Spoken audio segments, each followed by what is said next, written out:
So I saw something asking if Cooper Flagg was the number one freshman in Duke history. So from my perspective, a lot of people are just throwing Kyrie to the wayside. And you brought up the point, 11 games, but still those 11 games solidified him as the number one overall pick in the NBA draft. I don't think Cooper Flagg playing his first 11 games would have been the number one overall pick.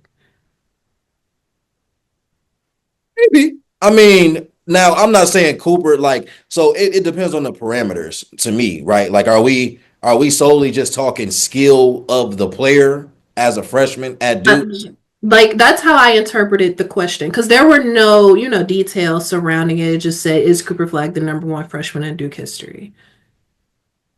In So that case, for no. me, it's right. For me, it's just talking about skill, pure skill Kyrie. as a Cooper. Exactly. I think it's Kyrie. Like I mean, there's probably a laundry list of people that you can maybe make an argument for. I think, Top liver. you said what? Oh my God. Colin Canonical. Top liver. I mean, you've got Zion, of course, Right. JT, Well, is Grant Zion Hill. okay? So Zion coming in, he's not more skilled, obviously, but when you talk about hype, when you Hype. talk about we talk about what he was at the time, could you argue that he was the greatest freshman over Kyrie? He popped out of a shoe.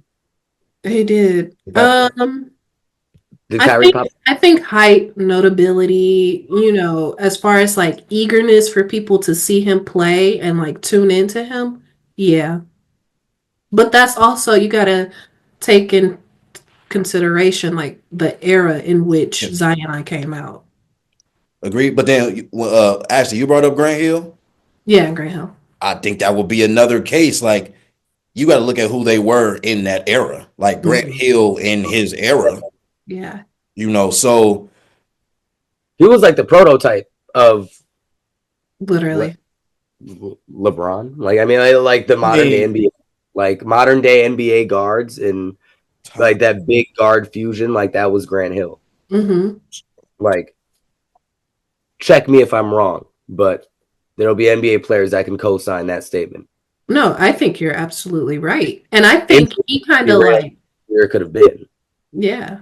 And he kind of like jump started that Duke hate, like people's hatred for Duke. Him, Christian Leitner, like I think that's really when it started, obviously. So I don't know. It's more freshmen to think about than Cooper Flagg. That feels like recency bias to me to say that he's the greatest freshman of all time. oh my God, it's the fact Yeah. that Duke has had so many.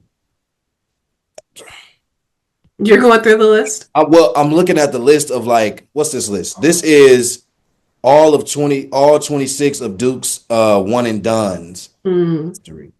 So the list is of 26, and 26 is Jalen Johnson. 25 is Harry Giles or Giles? Yeah. okay, Giles. Yep. Giles, whichever one it is, respectfully to that Mm, man.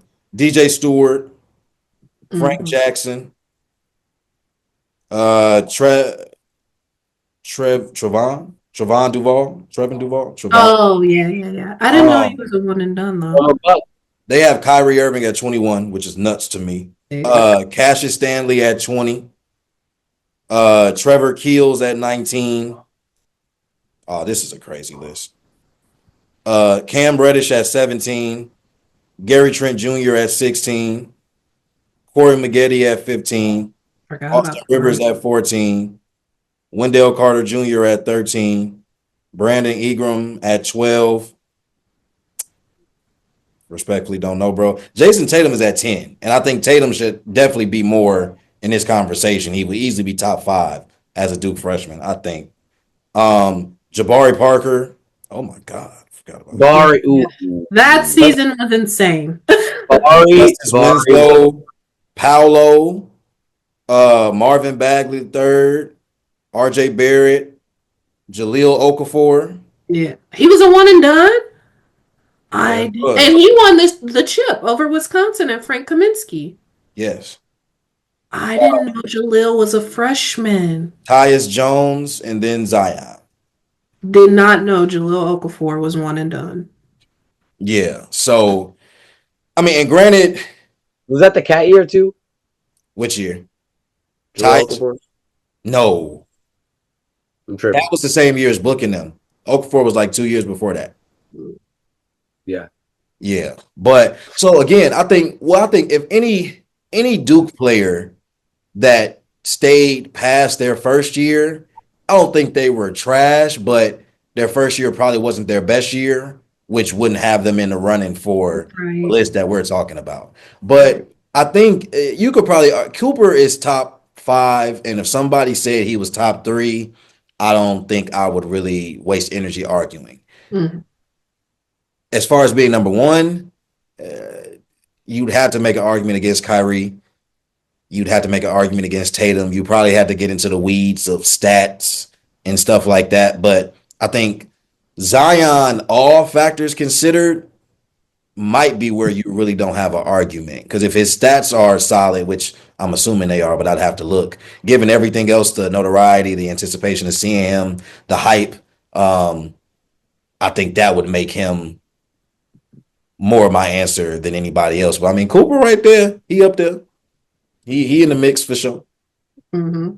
But yeah, we've been talking about Duke way too much on this podcast the last week. This is ridiculous. Can't wait for March Madness to be over to stop talking about Duke for. It's ridiculous.